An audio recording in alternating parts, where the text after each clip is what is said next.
Hey there everybody, this is Dudley for Life, bringing you back in for another online set here. I actually had a great set against this Birdie player. Now in my opinion, Birdie actually beats Ryu. It's not like a curb stomp fest, maybe 5.5 in Birdie's favor, but he just has such good options against Ryu, especially when it comes to negating projectiles and just occupying a space that Ryu really wants to be in. Also that with his hop command grab, it's just so good against Ryu, especially since Ryu wants to play a ground game a lot more. That being said, I've beaten a few birdies online, so I got some tactics coming into this game. However, this guy was quite good. I had a good set with him, and his rank just kind of proves that you really cannot determine how good people are just by their rank. He did have a good level of like 38, so he's definitely been playing Birdie pretty solidly in casuals. That being said, you see him going in right away. You really cannot sit and play back against Birdie. That's when he dominates you. Got the early stun here. Now, even though it looks like I'm like bodying him with a nice little EX finish there, I didn't get to see much from him yet. So sometimes you just have those rounds where you just get completely bodied. I've had him. I'm sure he's had him. We've all had him. So it doesn't really mean anything. It doesn't mean that he's free. It depends on how his overall game plan is.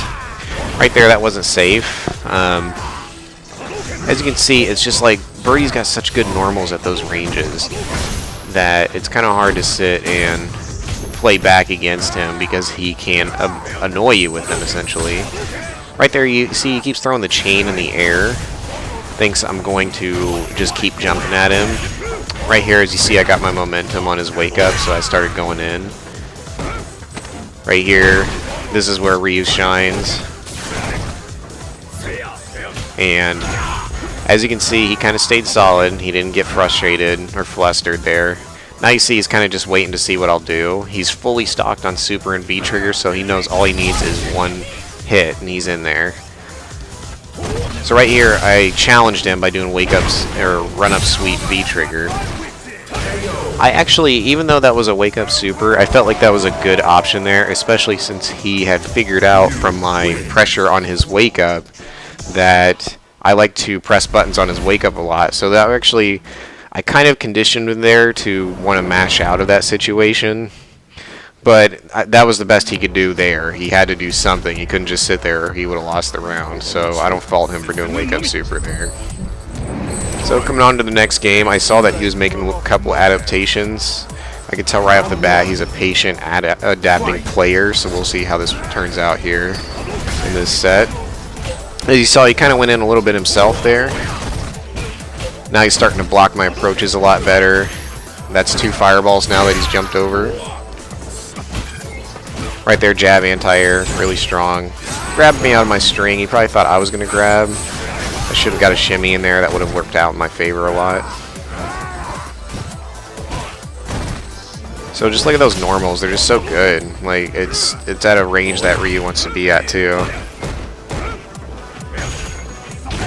Right there, did a throw bait because I saw him throw out of that situation before. But here's where he turns it on. He's got that V trigger. Went ahead and I had a feeling he's going to press a button on my wake up, so I took a risk there. Threw an EX fireball just to throw off his timing. As you can see, I'm just throwing fireballs at an okay range. Now he's got me in a really bad spot.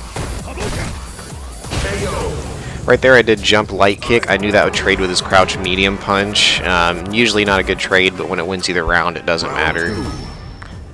But as you saw, that round was much closer than the first round.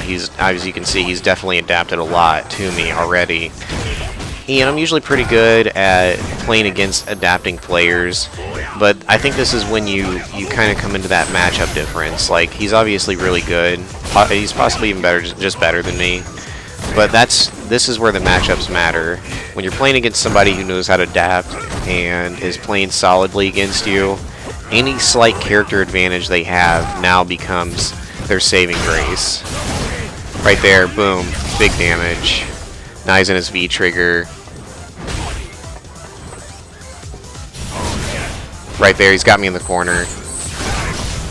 Okay, I got out of the corner there. Not looking good for me though, and he knew I was going to jump at him. That's why he pre-jumped and was pressing a button already. And so now he's actually won a round on me, and he has a meter lead too.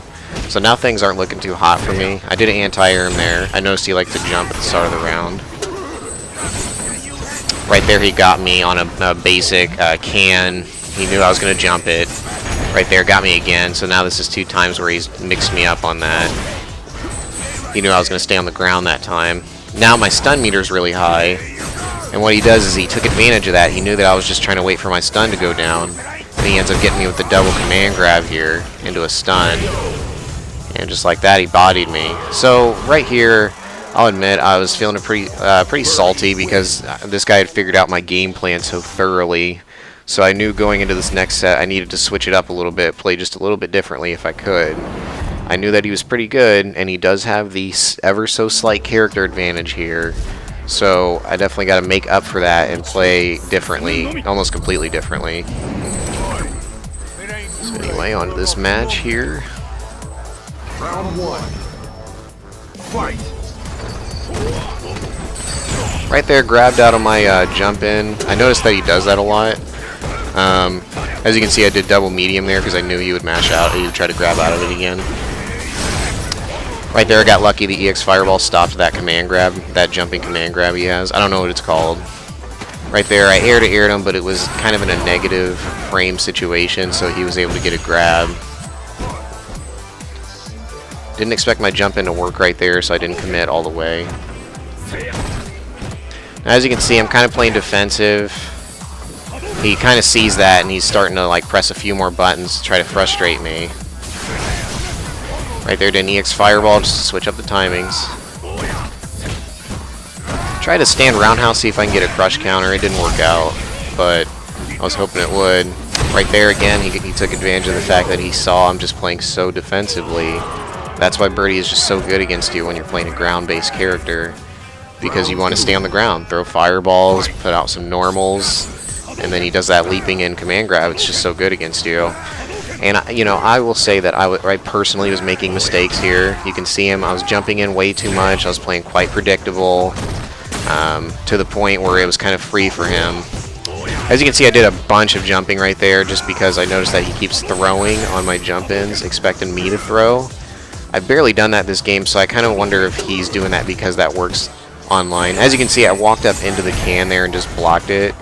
I see a lot of players, pro and, you know, just regular, what they do is they let themselves get walked full screen sometimes into the corner trying to avoid that can. Your best bet is to just walk up to it and block it. And if he has a mix-up, he has a mix-up, but don't give him all of that screen real estate too. So right there, just some solid gameplay. Didn't fall for his can mix-ups and didn't let him get his V-trigger, but as you can see, he is fully stocked. He's got a super, he can really just take this one. And Birdie does lots of damage too. So right there he did a taunt. Not sure why. I mean, we have a pretty good set going on. I felt like it was a little I don't know, a little disrespectful maybe, considering that it's not like he's just bodying me or anything. As you saw, he grabbed out of my jumping again, and now I'm sitting there thinking that he expects it to lag all the time, so he grabs out of people's jump-in strings. Right there, he recovered out of that situation doing crouch fears twice. I wasn't expecting that.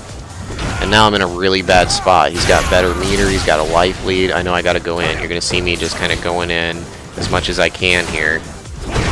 Try to get an EX command grab. That's actually not throw invincible, sadly. I feel like they should be. Right here. Had a good string going on, almost have him. And then he wakes up and does EX command grab, which I just was not expecting at all, especially since it's not throw invincible. So kind of a scrubby way to win, but he knew that I wasn't going to expect it. So I mean, he's still a good player. I'm not saying he's